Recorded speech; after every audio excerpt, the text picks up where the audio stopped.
Assalamualaikum warahmatullahi wabarakatuh. Di sini saya Ibu Susanti, mahasiswa dari Stikers Badrun Sadar Blitar, akan melakukan penyuluhan tentang diabetes mellitus. Apa sih diabetes itu? Diabetes adalah suatu keadaan yang timbul karena ketidakmampuan tubuh mengolah karbohidrat atau glukosa akibat kurangnya jumlah insulin atau insulin tidak berfungsi secara sempurna.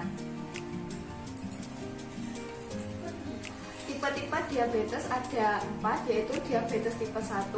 Diabetes tipe 1 disebabkan oleh destruksi sel beta pankreas. Yang kedua, diabetes tipe 2. Diabetes tipe 2 disebabkan karena tubuh mampu memproduksi insulin namun tidak cukup untuk mencukupi kebutuhan seluruhan tubuh.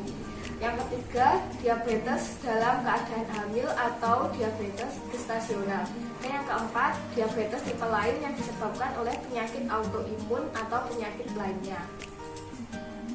Kelainan pada diabetes tipe 2, penderita diabetes tipe 2, glukosa tidak dapat masuk ke dalam sel karena sel resisten terhadap insulin.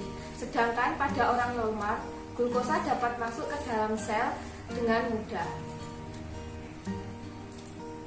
Kemudian untuk faktor-faktor yang faktor resiko diabetes mellitus yang tidak dapat dikendalikan, riwayat diabetes dalam keluarga, umur lebih dari 45 tahun, riwayat pernah menderita DM saat hamil, dan riwayat penyakit kardiovaskuler. Faktor resiko yang dapat dikendalikan, kegemukan, tekanan darah tinggi di atas 140/90 mmHg, kadar kolesterol tinggi lebih dari 200, gaya hidup, kurang aktivitas atau kurang gerak, dan pola makan yang tidak sehat. Gejala diabetes atau biasa disebut kencing manis, yang pertama polifagi atau banyak makan, poliuri banyak kencing, dan polidipsi banyak minum. Dikatakan DM jika ada gejala banyak makan, banyak minum, banyak kencing, dan penurunan berat badan disertai kadar gula darah sewaktu lebih dari 200 mg/dl, kadar gula darah puasa lebih dari 126 mg/dl. Gejala-gejala yang sering timbul, yang pertama penurunan berat badan yang tidak jelas sebabnya, cepat lelah dan mengantuk, pandangan kabur sehingga sering berganti ukuran kacamata, kesemutan, rasa tebal di kulit terutama kaki, gatal-gatal terutama di sekitar kemaluan, luka yang lama sembuh, dan gigi mudah goyang atau lepas. Diabetes dapat meningkatkan risiko untuk terkena penyakit-penyakit lainnya, seperti jika terjadi komplikasi di otak menyebabkan hipertensi dan stroke. Di mata dapat menyebabkan katarak atau glaukoma, di gigi dan mulut menyebabkan infeksi bakteri, di ginjal menyebabkan gagal ginjal, dan di saraf bisa menyebabkan kesemutan atau mati rasa. Komplikasi atau efek diabetes mellitus di pembuluh darah menyebabkan hipertensi, di otak dapat menyebabkan stroke, di jantung dapat menyebabkan jantung koroner, di ginjal dapat menyebabkan gagal ginjal, dan di saraf bisa terjadi ulkus pembusukan tungkai, dan di mata terdapat kerusakan retina mata atau retinopati.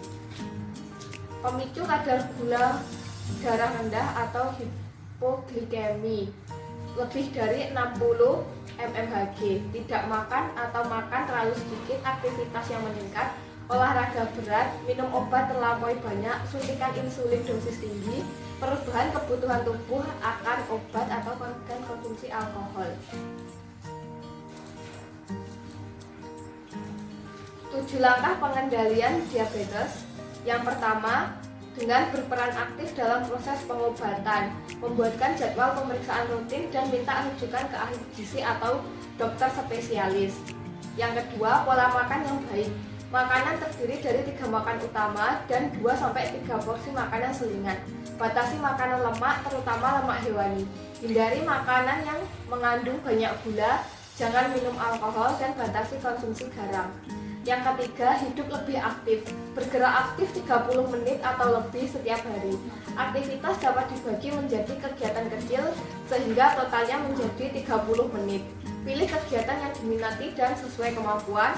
Konsultasikan kepada dokter mengenai jenis olahraga, pengaturan pola makan, dan pengaruhnya terhadap pengobatan. Yang keempat, minum obat sesuai dengan anjuran dokter. Mematuhi jadwal minum obat DM seperti metformin, glibenclamid, dan insulin.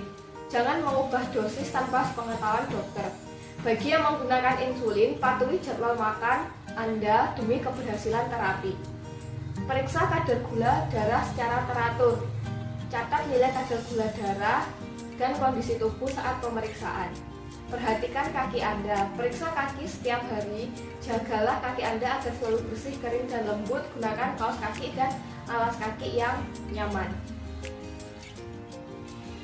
Yang ketujuh, lakukan pemeriksaan mata. Amati apakah ada gangguan pada mata Anda dan lakukan pemeriksaan mata jika ada gangguan. Demikian penyuluhan yang dapat saya sampaikan tentang penyakit diabetes mellitus.